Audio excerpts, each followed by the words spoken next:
My name is Ray McGovern.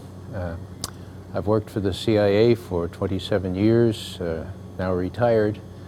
I was a Soviet specialist at first. My graduate degree is in Soviet studies.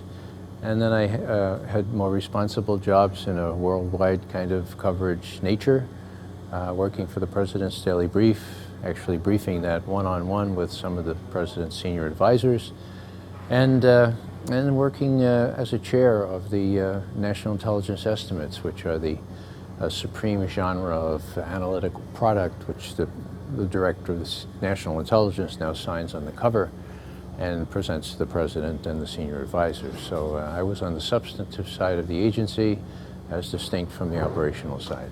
No, it's a sort of a term of the trade. Actionable intelligence means intelligence that you can take action on. So if you would find where Osama bin Laden is and you have some assets in the area, you can take action right away and zap that site. Anything short of that is not actionable intelligence. In a very general sense, if you found a weapon of mass destruction and you knew where it was, that could become actionable intelligence if you had a cruise missile or something that you could put on that target. Well, I think we had appreciable success leading up to the 7th of November. I think if we hang in there, that is, we, the people who are after justice and peace, that we can cause these Democrats to get some spine, to realize that they're not in the minority anymore, that they can actually do some constructive things. And I have great hope that if we stay the course with them and really stick it to them, that we will make them realize that they need to get this country back on a constitutional basis. And the first thing they need to do, of course, is to rescind what I call the Enabling Act, because it's the same as what enabled Hitler to do the things he did in March of 1933. They have to rescind this euphemistically called Military Commissions Act, which allows the President to do just about anything he wants, including torture, and revoking 791 years of tradition, habeas corpus, which was wrested from the King of England by those barons back in 1215, wasn't it? Magna Carta. Yeah, right. Actually is. Habeas corpus in Latin means you have the body, okay? And it's a provision in the law where no one can just scoop up someone, put them in a black hole and keep them there without that person having the right to appeal to a court and say, you have the body, now what do you charge this person with and what redress does he or she have? Now that's basic human rights. I mean, that's First Amendment protections, the Bill of Rights protections. And to revoke that, to revoke that is just something that I don't think any of us Americans ever expected a president would do, but he's done it. And it's there. And so we can't kind of make believe it isn't. When I leave this room, Don Rumsfeld could have a couple of his goons arrest me, put me in Gitmo, in a big black hole, not tell my wife or my children, or the Red Cross where I am, and I spend the rest of my days there being tortured. I kid you not. That's possible now. Not only the president, but Don Rumsfeld, the Secretary of Defense, as long as he's Secretary of Defense. My friends say, why don't you hide in the cellar until his successor is approved, But, if we hide in the cellar, that's just going to be what they want us to do. I'm going to speak out. I think we all need to speak out, and we need to speak out boldly. Yeah. Well, I happen to be in Atlanta to make a speech on the evening of the day that Rumsfeld was speaking in the afternoon. And I learned from some friends in Atlanta that Rumsfeld was coming, so the first challenge was to get a ticket to a speech. There was nothing on the website of this prestigious organization to indicate that Rumsfeld was going to be anywhere nearby. So I had to use my tradecraft developed over 27 years, and who was it that got me the information I needed? The World Can't Wait. Very imaginative, forward-looking women. And they told me a website that I could get a ticket from quite legally. The only rub was it's going to cost me $40. Now, that was the most difficult decision in the whole thing. $40 to hear Donald Rumsfeld? I mean, that was a stretch. I laid it out, credit card, and so I got there, sat myself right next to one of the mics on the left there, and then prepared my speech. I had a whole bunch of documents. I was preparing my speech for the evening. And it turned out that those documents related to Donald Rumsfeld, and when he got up and started saying, oh my goodness, a lady had protested that he was a liar, that he was a war criminal, and she got carried out, and he did this little Rumsfeldian act and said, gosh, it's just so corrosive to the body politic and the government when someone accuses the president of lying, of misleading, of being a war criminal. We can't have that. We need the trust of the people in order to govern. And I'm saying to myself, oh my goodness, you know. And so I decided then and there that I needed to ask him a question if I had a chance. But then it was one of, you know, should I or should I not? You know, look at all these people. It was a very, very establishment audience. I thought maybe they'd lynch me. But then, you know what I said? I said, you know, if Cindy Sheehan or Ann Wright or Medea Benjamin was sitting here, I mean, they wouldn't be going, should I or shouldn't they be just asking the question, what kind of wuss are you, McGovern, you know? So I got up there and asked my questions. Now, I hadn't intended to, you know, accuse him of lying right off the bat, but I could see the MC was going to cut me off. He had already tried to cut me off once, and so I just said, you know, Mr. Rumsfeld, be upfront with the American people. Tell us why you lied so that we'd get into this terrible situation with so many casualties. And then, of course, he danced around lots of the questions, but I quoted him back to himself. He forgot or denied what he had said previously. And the best news was that when I got out of that theater, CNN was on live TV, okay? And we were in Atlanta. So CNN's on the phone, and I get this call, Mr. McGovern, yeah? What are your sources for those 2 charges?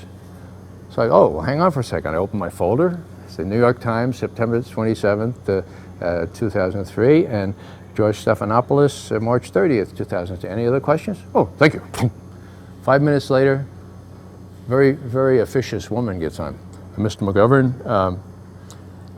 Paula wants you on her show. Now, I don't watch much television, but I know who Paula is, you know. But I didn't like the tone, so I said, Paula who? And she said, oh, Paula's on. I said, oh, does she have a radio talk show or something? She said, no, Paula's on, CNN. I said, oh, okay, you know, so we've set that up. And then there was Anderson Cooper, then it was Wolf Blitzer, and a couple other people. The whole bunch, see? Oh, Tucker Carlson. I remember that one. So anyhow, so that was my 4 minutes of fame, and I didn't seek it, but I was delighted to have it because he needed to be shown up as somebody who was not trustworthy, who would deny what he had said, and it's nice to, I was very relieved to see that what I had quoted him on was almost exactly word for word.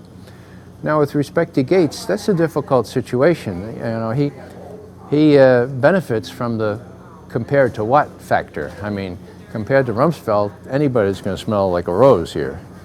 And we have to give him the benefit of the doubt as he takes this job. But his baggage, the baggage that he brings to this, is a whole history of cooking intelligence, of being less than candid on his role in Iran-Contra, or in his role on furnishing arms to Iraq. You know, there's a whole litany of things he was involved in, and his role in the first October surprise. You know, the one where the Republicans, right before the election there, when Ronald Reagan was running against Jimmy Carter, the Republicans went to the Iranians and said, look, don't release the hostages. Don't release those 52 hostages. Just let them stay there for another couple months, and then when Reagan comes in, then release them, and there'll be something in it for you, like maybe some arms and stuff like that. Unconscionable, incredibly cynical, and Gates was part of that. And we have documentary evidence indicating that Gates was part. Now that came out after his confirmation proceedings to become head of the CIA. So when Carl Levin says, you know, we have to look at what's happened in the interim, he's got to include that. Well, Norm Mineta was in the bunker with Cheney. And it was very curious what happened. He reported to the 9/11 Commission in the beginning that a young man came in and said, Mr. Vice President, only 30 miles out or 30 minutes out, something like that. And Same orders? And the vice president said, yeah, same orders. And he came back 2 times, another time to say, only 10 miles out, or 10 minutes out, I forget which. Same orders? Yes. Now it's just 5 minutes out. Yes, same orders. And did I tell you different orders? 5 minutes later, something plows into the Pentagon, okay? Now, whether it was a plane or a missile, that's what happened. And Mineta testified, that's what happened. And so the fact that that wasn't in the 9/11 Commission report was rather odd, don't you think? Yeah. Who was that young man? Did anybody ask who that young man was? So there was a reading of the U.S. Constitution at Georgetown University. I was one of the ones who was privileged to read a couple of the amendments, and Mineta read a couple of the amendments after I did. And when I watched him do that, I said, you know, maybe I ought to try to intercept him. And there was the same thing, you know. Should I not? Well, Cindy Sheehan wouldn't have any problem. What kind of whistle are you going to go? So I go down to the 2nd floor, and here he comes out with his little escort, you know, a college girl. And I said, no, Secretary Mineta, it's so good to see you. You know, he's a politician. And I said, I'm Ray McGovern. Oh, yes, Ray. Yeah, how are you? You know, so he doesn't know me from Adam, see? So then I said, you know, Secretary Mineta, some of these, you know, these all kinds of theories going around about what went on in the bunker there. And we know your testimony. How do you explain what was going on? Who was that man that kept coming in? Did he have a uniform on? No, he was a civilian. I said, well, how do you figure, you know, what happened there? He says, well, that plane in Pennsylvania, you know. I said, no, that was an hour later, the secretary. You already testified. This had to do with the one that hit the Pentagon. And so how do you, so, well, you know, that plane in Pennsylvania, we never figured. I said, no, it's not Pennsylvania. So either he's getting a little, I don't know, some senility in there, or maybe he's just, you know, real clever and keeping his mouth shut about that. But for 8 minutes of interrogation without any waterboarding or anything like that, I couldn't get anything out of him. And next thing I know, I'm landing in San Jose, California at the Norm Mineta Airport. And so I guess if you keep your mouth shut, they'll name an airport after you. Well, he did resign. Well, I think that the 9/11 Truth Movement is something to be applauded. That the reason that it's so necessary is that there are so many unanswered questions. And those questions are unanswered because this administration won't answer them. I mean, it's that simple, okay? Now, if they come through with the answers, there wouldn't be all these theories, but they don't, okay? Now why don't they? Well, they have something to cover up, and the 9/11 Commission, of course, was a master cover-up. We know that. I mean, I can't believe Hamilton and Kane saying, oh gosh, why didn't they tell us that George Tenet sort of took Condoleezza Rice on the 10th of July and said, you got to do something about this planes, you know? Why didn't they tell us? You know, there's a lot they didn't tell us. Gosh, you know? Well, give me a break, you know? So the 9/11 Commission was a cover-up. The question is what it was covering up. The charitable explanation is gross negligence, malfeasance, misfeasance, and what you call it, okay? Whether it was something more sinister, you know, am I prepared to believe that Dick Cheney would be capable of knowing about this kind of attack on the Pentagon, for example, and allowing it to happen? Well, from what I know about Dick Cheney, yeah, I'd be all too ready to believe that. If he can torture people and all that kind of stuff, you know, if he could publicly appeal for the right to torture, then he's probably capable of that. But I'm first and foremost an intelligence professional. I have to stick to the evidence as it pertains here. And I have to be careful not to let this kind of impression or my emotional reaction to this color my thinking on these facts. And I just haven't had the time that my good friend David Ray Griffin has had to look into this. I applaud his work. I think it stands up to close scrutiny.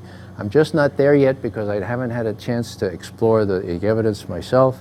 And for many of the theories that are adduced, not only by David Ray Griffin, but others, sometimes there are still more questions that come up that are unanswered. And so I can't let myself be guilty of what I accuse others of, that is cherry picking the evidence. And so that's where I am. It's not a real comfortable position to be in. I ask people to understand that. I think in the next couple of months I may have a chance to have some time to read more about it and look at some of these tapes that people have given me and I just haven't had time to look at. Well, I would say this, that there's one big elephant in the living room. It's never asked about, and people don't like to put it on any video or anything like that, but it is the relationship between the United States of America and the State of Israel. It's the fly in the ointment. It's gotten us into a peck of trouble in the Middle East. It's got historical antecedents. It's all kind of, you can parse it, but this president, almost 6 years ago, reversed a constant policy over 4 decades whereby we tried to be an honest broker, where we tried to be an intermediary to try to get some rights for the Palestinians while securing the existence of Israel within secure and internationally recognized borders. He reversed that. At the very first NSC meeting, we know this because the Secretary of the Treasury, Paul O'Neill, was there, and he wrote it in his book.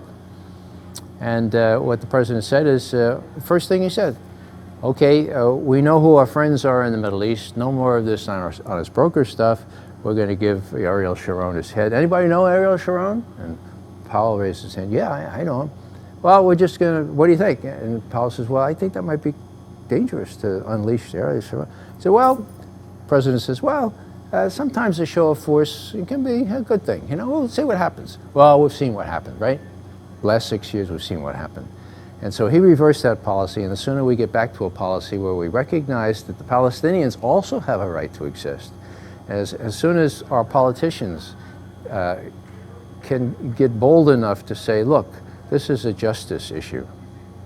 You can't have peace without justice. I mean, you can go back to the Bible for that, because that's biblical, right? Peace is simply the experience of justice in biblical terms.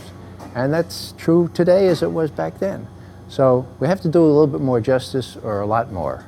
And once we do that, once we grapple with this very knotty problem and show that we're willing to recognize the rights of the Palestinians as well as the Israelis and not just give lip service to them, then there's some hope for a movement in the Middle East, and there's some hope that we could address the other grievances that Palestinians and other Muslims and Arabs feel against our policies, because it's not that they hate our freedom, it's not that they hate our democracy, they hate our policies. And you know, when Don Rumsfeld said, as he did, you know, I can't figure out these people. Why would anybody strap a plastique around his belt and blow himself up just to kill other people? You don't understand that. Well, all he needs to do is look at Al Jazeera one night, okay? And what will he see? He'll see helicopter gunships, he'll see fighter bombers, he'll see tanks, he'll see bulldozers made in Peoria, all made in America, wreaking havoc on the West Bank and now again in Gaza. That's what they see. And there are 1.3 billion Muslims out there, and they're not going to let us do that much longer. And they're certainly not going to let us prevail in Iraq. So as soon as they kind of recognize that, as soon as that you realize that to defeat terrorism, okay, it's exactly the way you defeat malaria. Now with malaria, you follow the mosquitoes back to where they breed, right? Okay, and then when you find the swamp, then you set up sharpshooters around the swamp and you try to shoot all the mosquitoes as they leave the swamp, right? Not right, not right, okay? And so it is with terrorism. You find out what swamp breeds these grievances, and you don't try to shoot all the terrorists as they come out of the swamp. You drain the swamp. To drain the swamp of the legitimate grievances that the Arabs, the Muslims, the Palestinians feel. And once that's done, and once we show some reasonable respect and intention to do that, then we can, and only then will we have some real movement in the Middle East and people take us seriously, that we really are a justice people. All right, thank you so much. Welcome. Awesome. That was so good.